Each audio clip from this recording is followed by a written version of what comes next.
viewers, and welcome to V Concept College English. My name is Ernest. Today, I want to start a new series on lessons and structure. And this series is entitled 200 Commonly Misused Expressions in Everyday English. 200 Commonly Misused Expressions in Everyday English. This series will consist of 21 videos. I am planning on making 20 videos that will take care of the 200 words, and then with one additional video that will serve as an introductory episode to the entire series. I have decided to make these videos to assist with the way that non-native speakers use English as a second language. English is a complex and dynamic system with so many irregularities and subtleties that can be challenging to master. Unfortunately, this means that even the most experienced speaker and writer occasionally misuse words and expressions without realizing it. Therefore, in this series, we shall look at the reasons for misused expressions in English and offer tips for avoiding these mistakes in your speech and writings. Kindly follow up with all the videos that we shall be uploading in this series to catch a glimpse of the full gist. Have a happy viewing. Episode 1 of 21 in this series is entitled 12 Causes of Misused Expressions in Everyday English. 12 Causes of Misused Expressions in Everyday English. In this, our beginning episode of the 21 videos that we shall be uploading in this series, we want to take a look at the 12 possible causes of misused expressions in English. Before we begin, we need to look at the meaning of misused expressions as a concept. Now, what do we understand by that concept, misused expressions? So, the first tip that we have here says, when expressions are used incorrectly, when they are used carelessly or dishonestly, then we say that such expressions have been misused. Number 2, when words are used in an inappropriate manner, then we are going to say as well that such words have been misused. Number 3, when words are used in a manner not intended for words to be used, then we are going to say as well that such words or expressions have been misused. Going through the list that we have here, the 12 reasons for misused expressions include verbosity/wordiness, tautological expressions, grammatical ambiguity, grammatical aasm, colloquialism, slangs, vulgarism, jons, malapropism, code switching, vernacular, and pidgin. So these are the 12 possible reasons for misused expressions in English. We're going to start considering them one after the other by taking on the first one, which is verbosity/wordiness. The first cause of misused expression that we are going to discuss in this video is verbosity or wordiness. Verbosity or wordiness. And the other that we are going to use in this discussion shall be to, first of all, define the style, like we have here, style definition, and then we now go ahead and cite examples under the tip, and then we offer grammar tips for avoiding such conflicts. So to begin with, what is the meaning of verbosity or wordiness? Verbosity simply means using more words than needed to convey a message. That is, using more words than needed to say a particular thing when a few words can do it. Then we also have here that verbosity can also be called wordiness. So instead of saying verbosity, you can say wordiness. So anyone committing the error of verbosity can as well be said to commit the error of wordiness. And for the third tip here, we have that verbosity leads to redundancy. So after you have used too many words than needed, then you are going to be said to be redundant. So that is what we mean by verbosity. Let's quickly take a look at a few examples to illustrate verbosity. Number one, at this point in time. At this point in time is a verbose expression. Another one is in spite of the fact that. In spite of the fact that. This is another verbose expression. Now, what are the grammar tips for avoiding this kind of confusion or erroneous usage of words? Number one, we have here that at this point in time simply means now. So instead of saying at this point in time, just say now.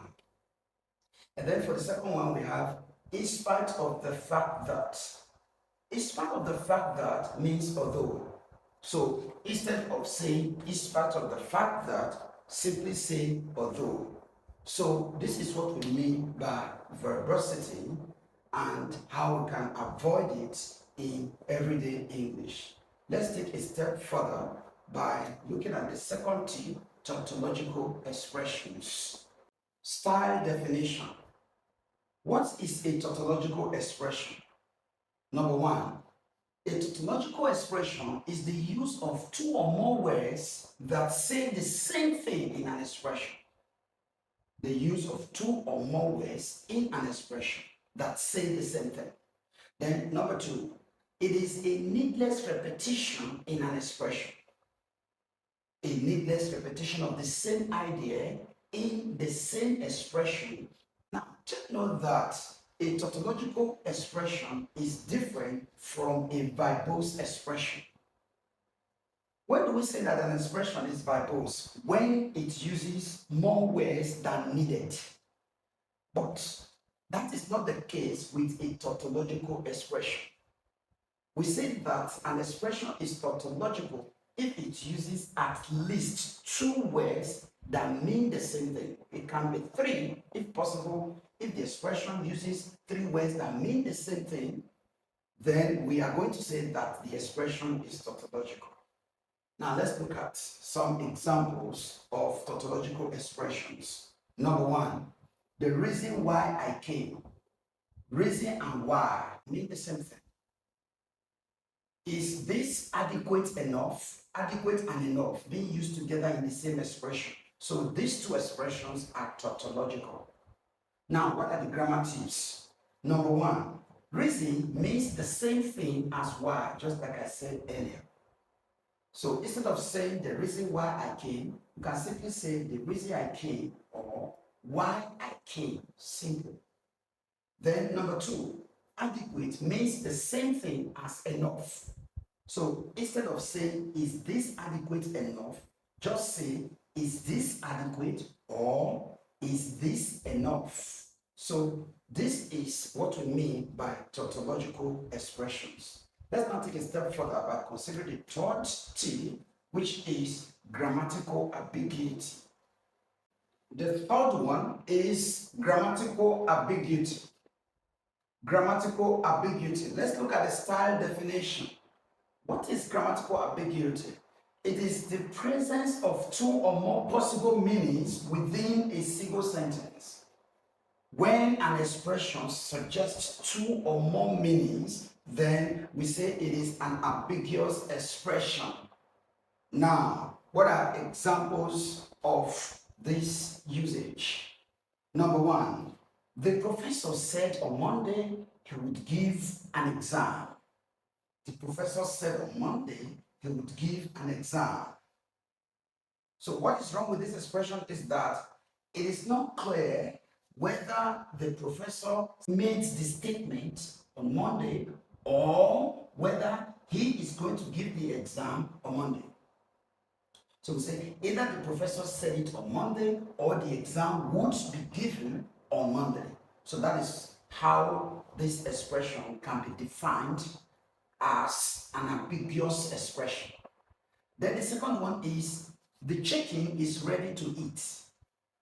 The chicken is ready to eat. This is an ambiguous expression as well. Why? Either the chicken is cooked and can be eaten now, or is ready to be fed. The chicken is ready to eat. Either the chicken is cooked and is ready to be eaten, or the chicken itself is ready to be fed. So that is how these two expressions illustrate grammatical ambiguity. Number 4, grammatical archaism. The style definition. Archaic words are those words that belong to an earlier period and that are no longer in common use. Words that belong to an earlier period that are no longer in common use are tagged grammatical archaism. Such words, like we have in these examples, include whatsoever and notwithstanding. Now, let's look at the way they are used in expressions. Number 1, no food whatsoever is permitted in the car. What's the grammar tip for that? Number 1, just omit whatsoever and say no food is permitted in the car. Whatsoever is a redundant word here, and it is more so an archaic expression or an archaic word. So it is not necessary in this expression. Therefore, number 2, we continued our picnic, notwithstanding the light rain. We continued our picnic, notwithstanding the light rain. Unlike the first example where we simply removed the archaic expression and had the expression still coming up with a good sense, we cannot do the same thing in this number 2. In other words, we cannot remove notwithstanding and have the expression make meaning still. So what we can do for the grammar tip that we have here, you have to change notwithstanding to in spite of. So when you refute notwithstanding with in spite of, let's see what we are going to have. You can now read or have something like, we continued our picnic in spite of the light rain. So notwithstanding is an archaic word. It is not in common use. So this is all about grammatical archaism and how to avoid them in expressions. Shall now take a step further by looking at the 5th item, which is colloquialism. Our next item is colloquialism. Colloquialism. Now let's look at the style definition. What is colloquialism? Colloquialism is also called colloquial language. So instead of saying this is a colloquial expression, you can simply say this is a colloquial language. Then what really is the meaning of colloquialism or a colloquial expression? A colloquial expression is a familiar expression used mostly in informal speech or in a casual conversation, especially when you are discussing with friends or with people who are related and familiar to you. Then you can go ahead and use colloquial expression or colloquial language with them. One thing is that when this language or this usage now infiltrates standard usage, then you are going to end up in misused expressions. So that's why we are considering the whole of this, to know when you are operating with any of these styles and when you are out of these styles and you are operating in standard context, like we are explaining under the grammar tips. Now, what are some of the examples of colloquial expressions that we have for the purpose of this discussion? Number 1, catch you later. Catch you later. This is something that you can say to friends or to people who are related to you.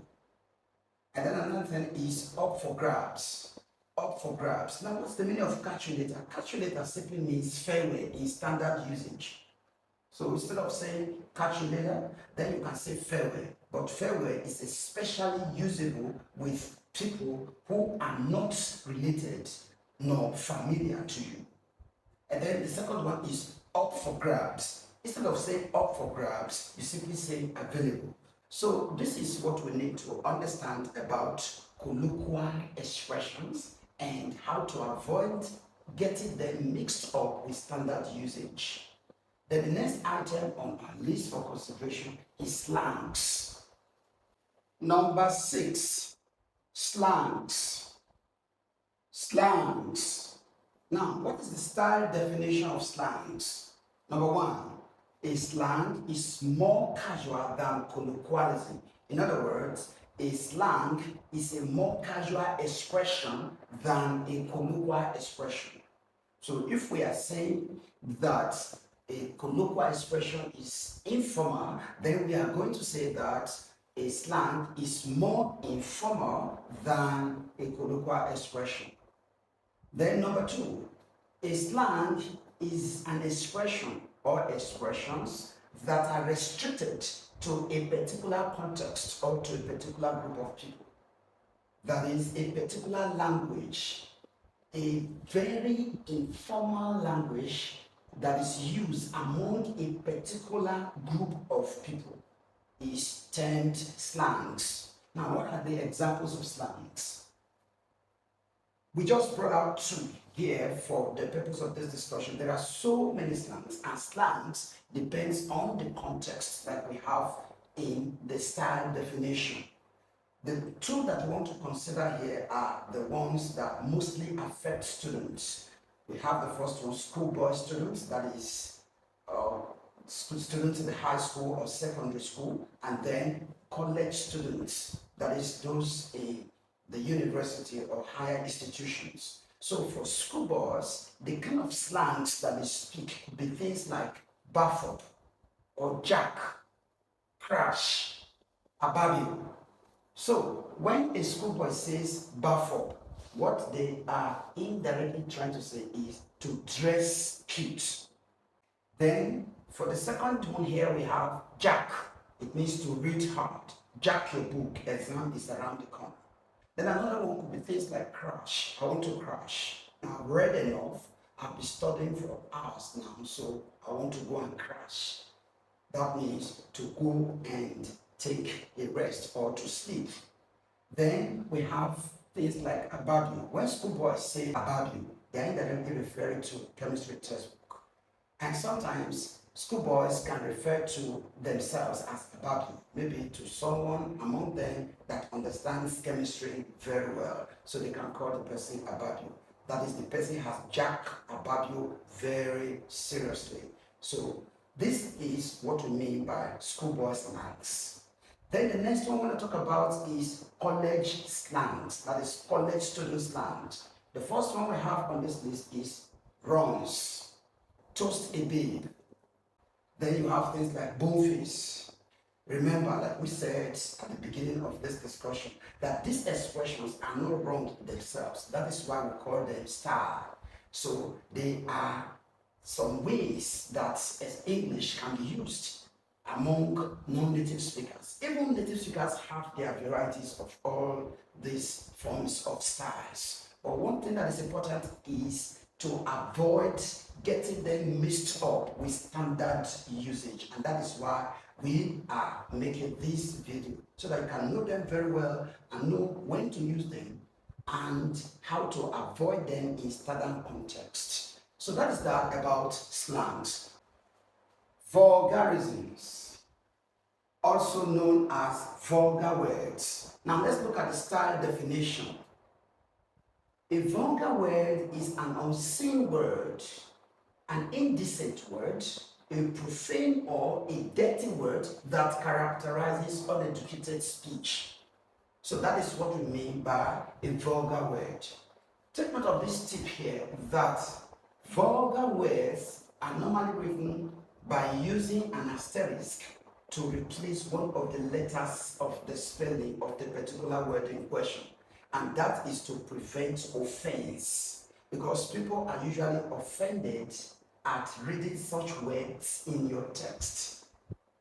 Now, the third tip that we have again to note about vulgar words is that they are generally unacceptable in polite speech, especially the elite of the society. The elite of the society get highly offended at hearing vulgar words or at reading them from texts. So this is what we mean by vulgar words. In other words, how we can define vulgar words. So let's take a step further by considering some of the examples that we have brought up for the purpose of this discussion. Number one, fuck you. You can see that one of the letters of this word has been what? Omitted or replaced by an asterisk. Like I explained, to what? Prevent offense. And then the second one we have here is piece of. 3, son of a bitch, and you can see the spelling of bitch here. Now, let's look at the grammar tips to explain these few examples. Number 1, fuck, that is F-U-C-K, is the shortened version of fornication under the consent of the king. Fornication under the consent of the king. This word has its etymology, which we are not going to be discussing in this video, but it means something that is related to abomination. You know, when you say fornication under the consent of the king. So that is what we mean by fuck. And it can also be used to mean sexual intercourse between a male and a female. And possible, like what is going on in the world. Talk about male and male, female, female. And then you now have the second tip here. Piece off. To tell someone to step away from your personal space. So if you tell someone, piece off, telling the person to stay clear from you.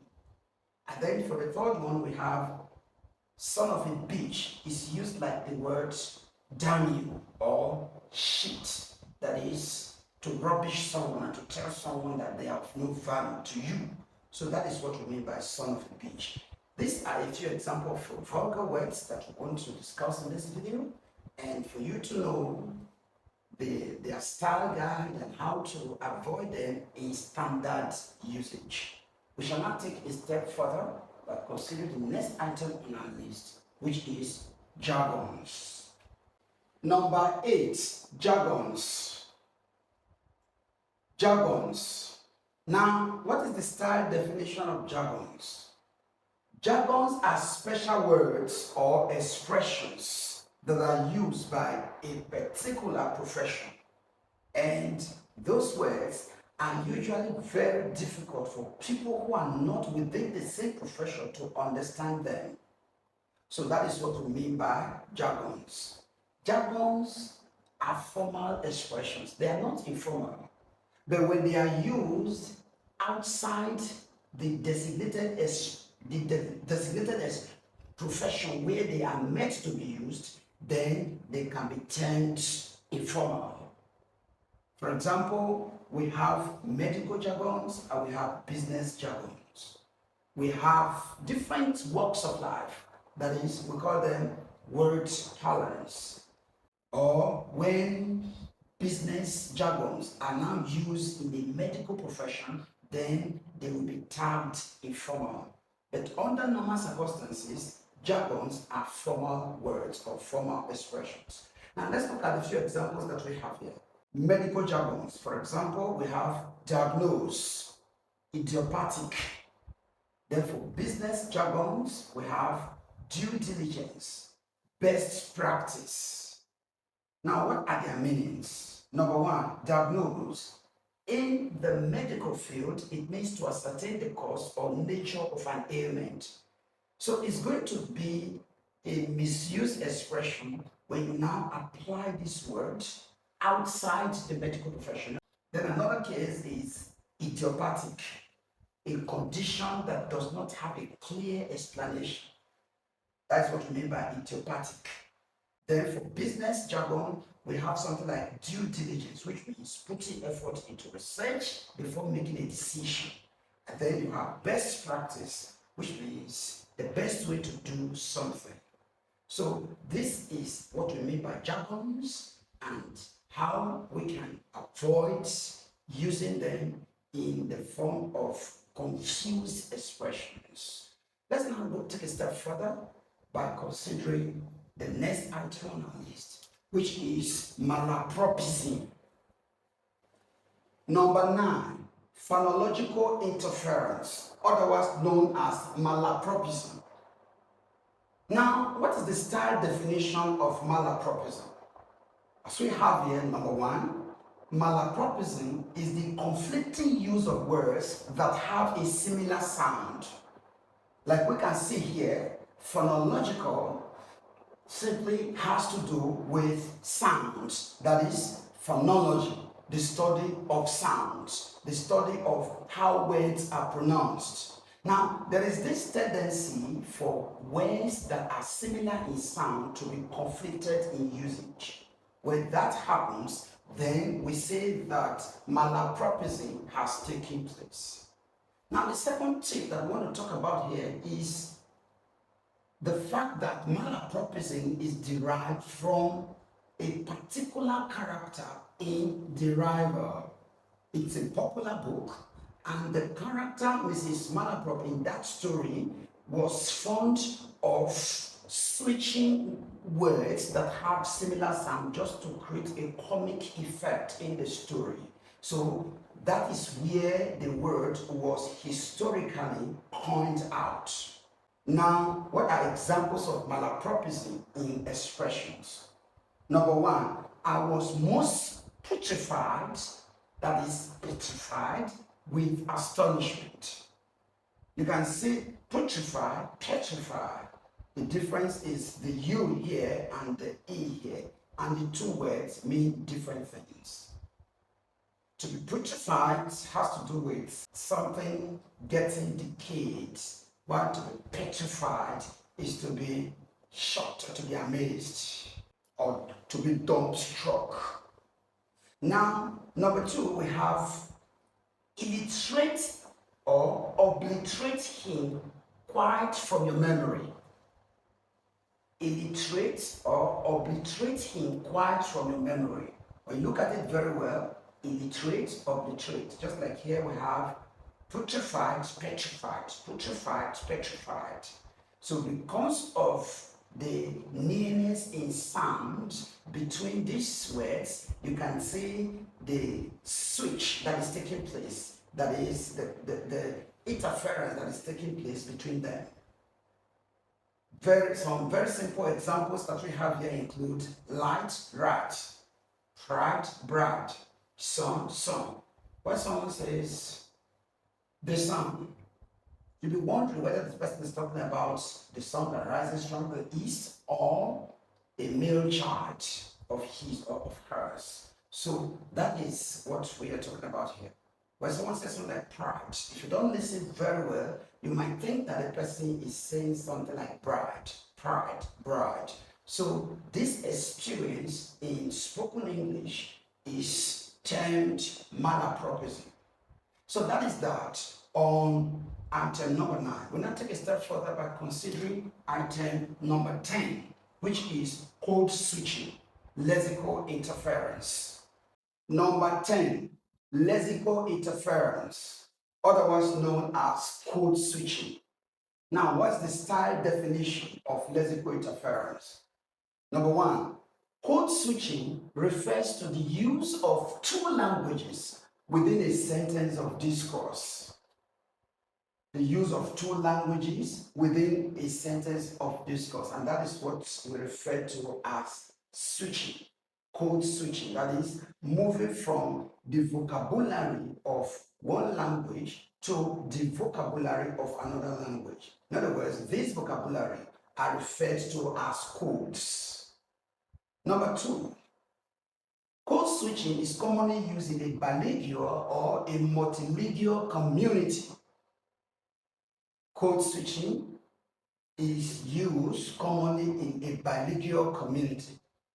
That is, people that are going to code switch, that is the person that is going to code switch and the person that he or she is going to be talking to must understand the two languages that the person is trying to code switch. Then number three, code switching can involve dialects, that's dialect and dialects, or vernacular and vernacular.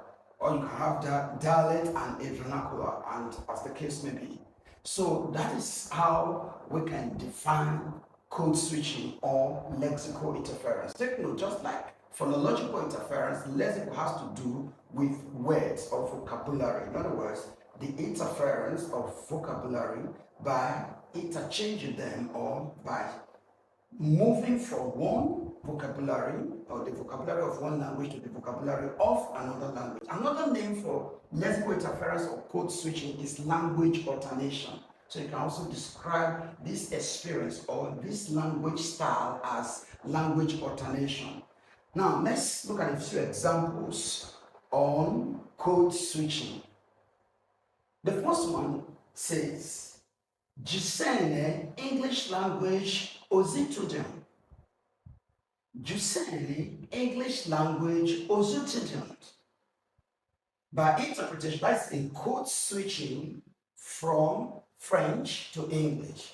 Jusene is French, while English language is English, and then you have ozitudem. By interpretation, it means I teach English language to students.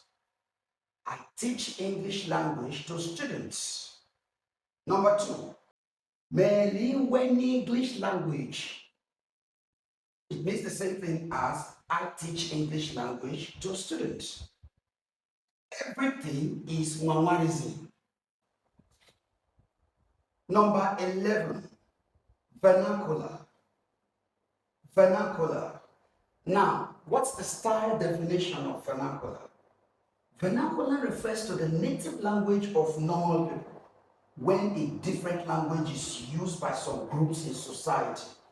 In other words, vernacular is the native language of a given set of people in society, the mother tongue of a particular group of people in society. That is what we mean by vernacular. Now, for the second tip here, vernacular is about different language and not different register. It's about different language and not different register. Now, it is not funny to say that vernacular is one of the causes of misused expressions in English, because it is the mother tongue of that particular group of people in society. And when a foreign language is now being imputed on them, it is going to have an effect on their mother tongue. It will have an effect on their lexical interference. It's going to have a lexical interference on them, and it's going to have morphological interference, and it will also have phonological interference. So it will have code interference, that is vocabulary problem and the rest of that, like we explained under code switching. So vernacular is also one of the causes of misused expressions in everyday English. For example, adunwe banaka, emunjosi your naka, after all, ebira bebabu. Number 12, pidgin. Pidgin. Now, what's the style definition of pidgin? Pidgin is a grammatically simplified means of communication that develops between two or more groups of people that do not have a language in common. Let us just say something like pidgin is a simplified language. The major language is going to be taken and then broken down and simplified to allow for easy communication between a foreigner and rural dwellers, for example, who only understand their mother tongue, in other words, their native language or vernacular. So if you have a foreigner in the midst of rural dwellers, then a pidgin would very likely be developed in a situation like that. Now, what are some of the examples that we have here? Before we look at the examples that we have here, let us understand that pidgin is a regional thing. It depends on where it is happening. We have Nigeria pidgin, we have European pidgin, we have American pidgin, and so on.